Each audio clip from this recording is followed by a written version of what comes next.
Legs, the rookies are going crazy.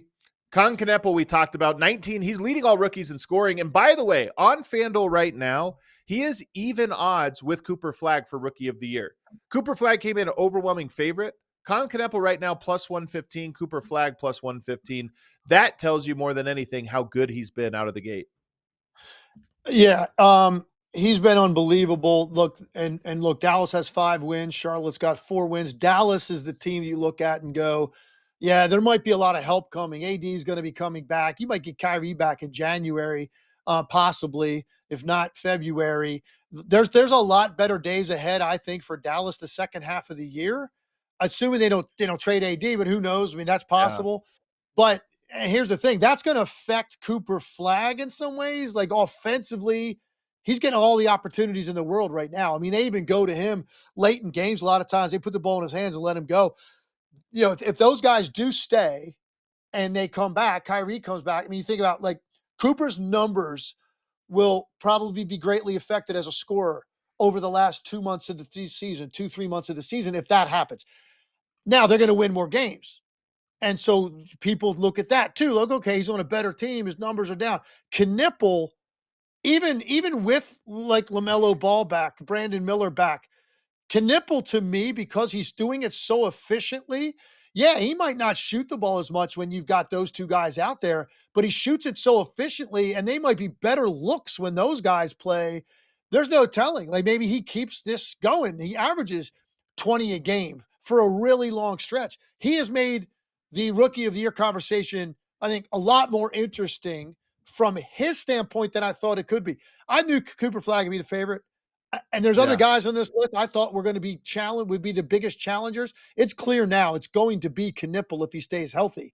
I think will be the guy that challenges him the most. And there are a number of guys on this list that have had great starts. Some guys are cooling off a little bit. Some guys are actually picking it up now. So we'll see. It's an up and down thing with rookies. But Knueppel to me is a known commodity already. Like I kind of know now what most of his nights are going to look like going forward. I know you were in Dallas last week. Cooper Flagg didn't play in the game you were there. Is that correct? I think he was out that one. Oh man, I know that one killed you. That is very correct, Adam. That is very correct. And it was a big reason. It was a big reason why we were there in the first place. So we were going to see the Knicks Dallas. Ended up being a great game. And we had a hell of a game with a great finish. The Knicks were able to hold on. I thought there was a questionable call at the end of that game where Dallas wins it on a they called a hook on Brandon Williams as he lays the ball in, basically to tie it with less than a second left. We're going to overtime, and they called a hook. I thought he got bumped before the hook, potentially a 3-point play even. Instead, it's a hook, game over, Knicks win.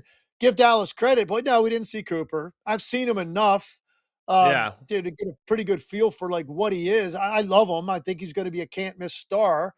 His offense is going to be a roller coaster ride right now because of the inconsistencies with his shooting.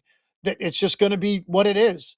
But the other stuff he does, his defensive instincts, his toughness, he rebounds the ball well. He's got great understanding offensively for where the next play is going to be made. It's just really his shooting is going to be very streaky from night to night, and that's going to affect his numbers. But there's no doubt he's going to be right there. I mean, he still has a great chance to win the award. So much basketball left to be played for these guys. But Knueppel, to me, has really, I think, put a fear factor into this Rookie of the Year award. And there's some other guys too that who knows. I mean, Edgecombe had a great start. He's cooled off. But what if he just hits some sort of a wall emotionally and now he goes off like in January and averages 20 plus the way he plays? There's just no telling. It's too early. But Cooper Flagg is the real deal. There's no question in my mind. Even on the nights he has 8 points and doesn't shoot well, I know what I'm looking at. The guy's a can't-miss player because of his IQ and toughness and versatility. Well, you mentioned Edgecombe, and I want to talk about him too because he is putting up basically the same points and rebounds as Cooper Flagg, but 4.2 assists, so even more assists. And Cooper Flagg, it's his all-around game that's so impressive. Edgecombe has cooled off, although he's heated up a little bit over these last couple. But what do you think of him and sort of the trajectory of his 15-game season so far? Well, first of all, to have the confidence in yourself and self-assurance to go in first game of your career, You're playing a team. There aren't a lot of rivalries in this league, and I'm not sure if Philly has one, but Boston would be as close as there is to it. And you go into Boston, your first night of your NBA career, and you drop 34 points in that environment. It tells you a lot about this guy, the swagger he plays with. He's got a lot of confidence because he's so explosive athletically too, but I like his shooting mechanics. He's a very good rebounder for his size. But right now, I don't know. Like it's not like, okay, I saw those first, 6, 8 games. It was like, okay, I know what this is going to be, because he averaged 21 points a game in October. He's averaging 12 in the month of November, 35% from the field, 32 from the three. So his shooting has come way down. Yeah. So now you just got to kind of go, okay, let's just wait. Let's pump the brakes a little bit. Let's give all these guys half a season. You have a much better feel ultimately, I think, for where this is headed. But he's just got so much raw talent, and he's got so much just self-confidence, and he's in a good situation on the nights Embiid doesn't play, because it's almost like him and Maxey like doing their thing, and they've developed an incredible friendship. He's kind of riding that. That's given him more confidence. Very, very exciting player. But I want to see now, okay, you've hit a little bit of a slump.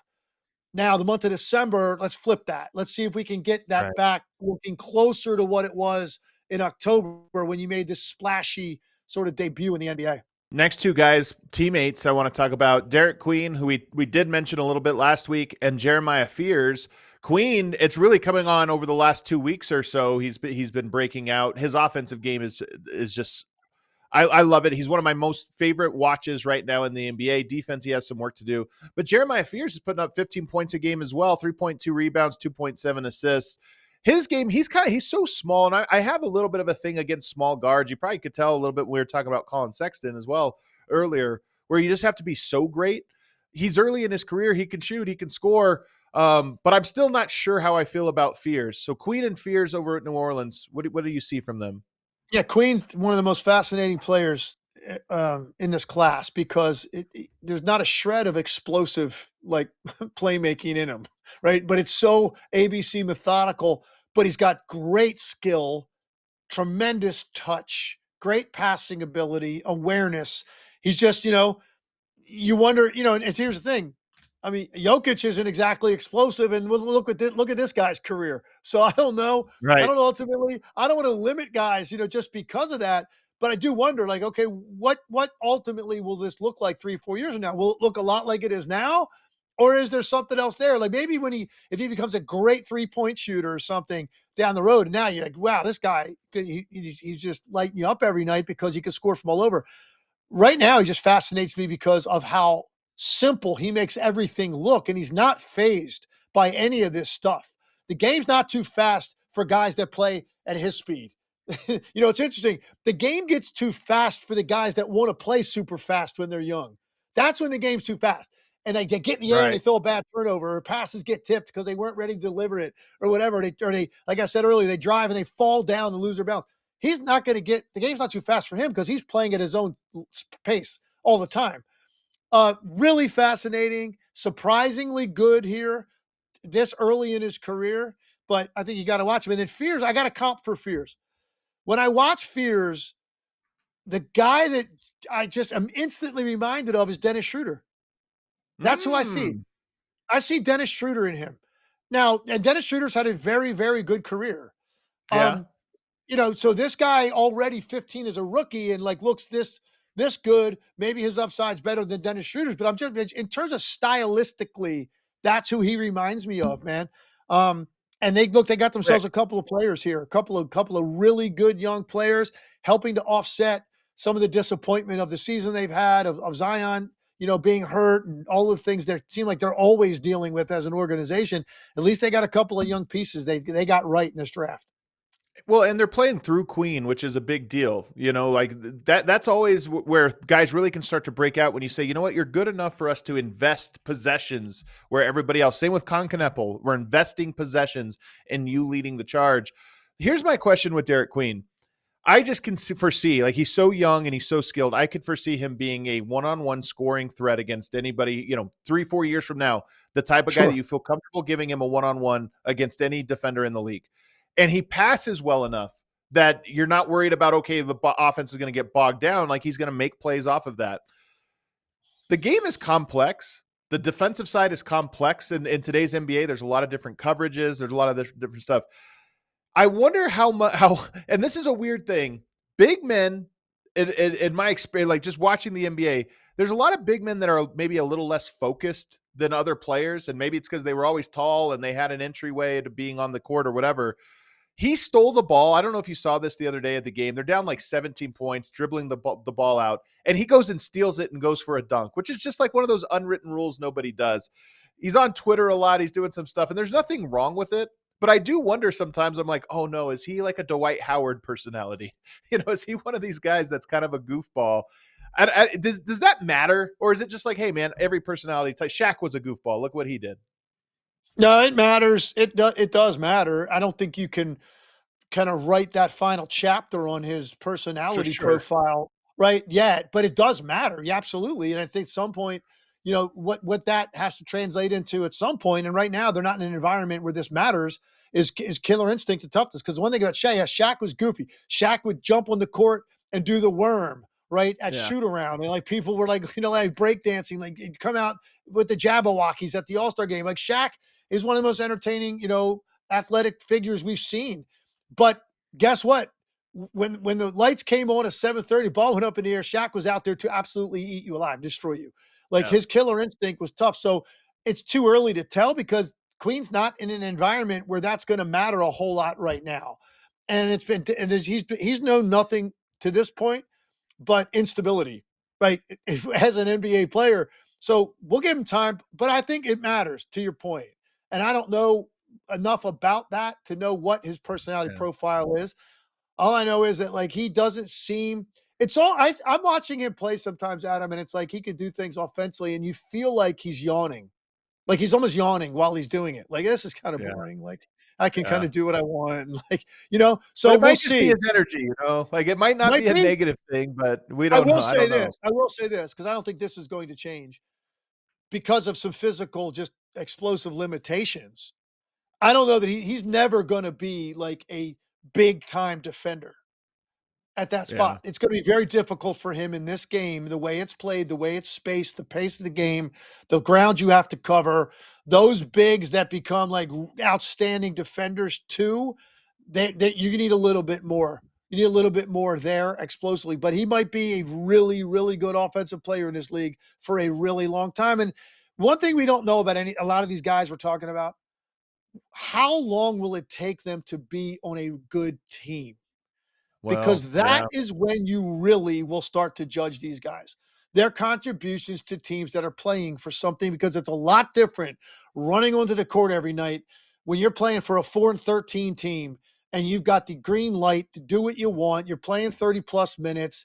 The accountability that a normal rookie gets is not there because of the environment.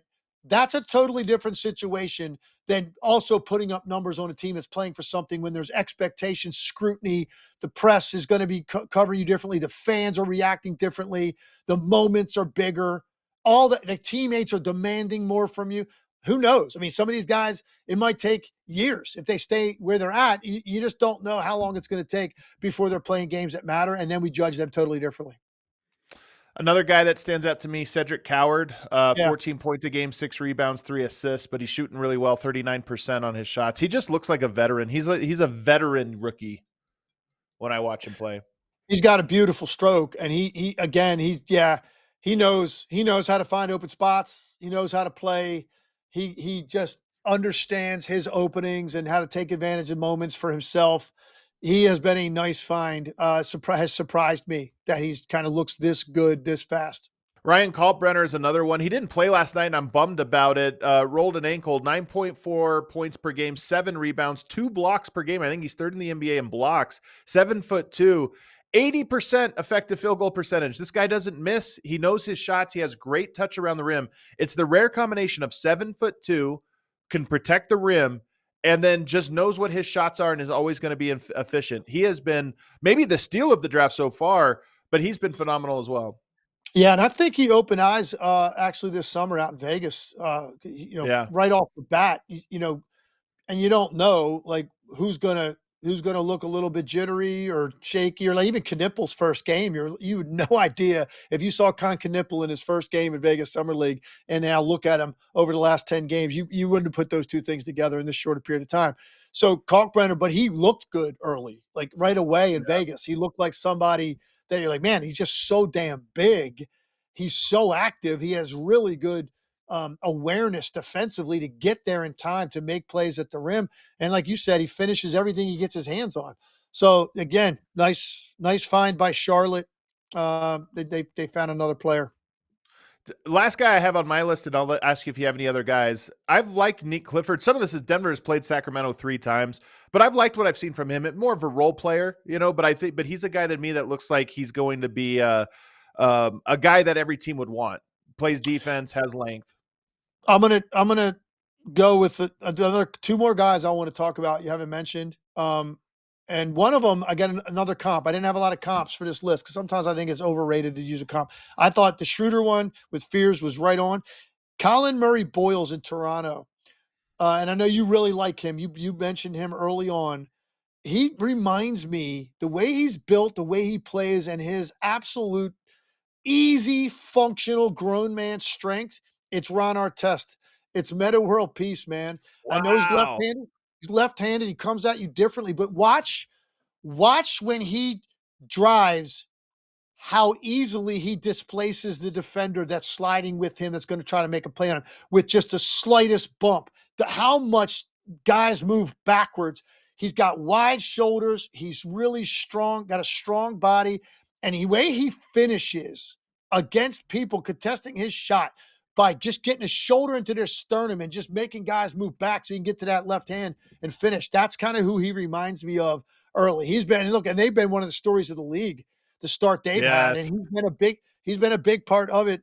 So he was a guy that I wanted to mention. And then the other guy, and look, he's in a really bad situation in Washington, but I really love Tre Johnson. And I do think Tre Johnson, when you look at this draft 5 years from now, Tre Johnson is going to be one of those guys you're going to be talking about because I think he's a natural scorer, bucket getter. Again, plays easy. He can score from anywhere. He scores off the dribble, comfortable in the mid-range. Tre Johnson is a guy. Washington, again, they got 1 win. There's not a lot of people going to put eyeballs on him, but pay attention to his numbers throughout the year, particularly second half. I think he might see a significant uptick. I like it. A little prediction there. And I love our test comp. I didn't expect an Artest comp today on the show, but I love it.